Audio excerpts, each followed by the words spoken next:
జ్ఞాని అయిన సొలొమోను గారు ఏమంటున్నారంటే, తన పొరుగువాని నిమిత్తము జామీను ఉండి పూటపడువాడు తెలివి మాలిన వాడు అంటున్నాడు. ఈ జామీను ఉండుట ద్వారా చాలా ఇబ్బందులు ఎదుర్కోవాల్సి వస్తుంది. అందుకే వానికి ఏమని పేరు పెట్టాడంటే, జ్ఞాని అయిన సొలొమోను గారు తెలివి మాలిన వాడు అన్నాడు.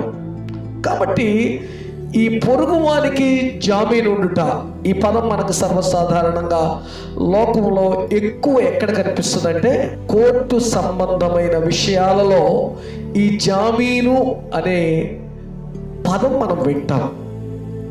ఒక వ్యక్తి శిక్షకు లోనైనప్పుడు, బెయిల్ ద్వారా బయటకు వచ్చేటప్పుడు అతనికి జామీను ఇవ్వాలంటారు.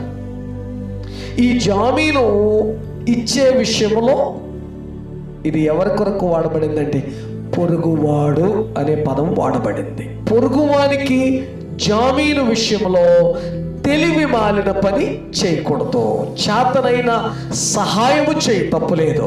జామీను ఉండి చేయటం ద్వారా ఏమవుతుందంటే, నీవే బంధించుకున్న పరిస్థితికి వెళతాం. అతడు గనక ఏదైనా ఇబ్బంది అయితే అతని వల్ల తప్పనిసరిగా జామీనుదారిని పట్టుకుంటారు. అప్పుడు ఎవరు అంటే, తెలివి మాలిన వాడుగా అతడు అప్పుడు అవుతాడు.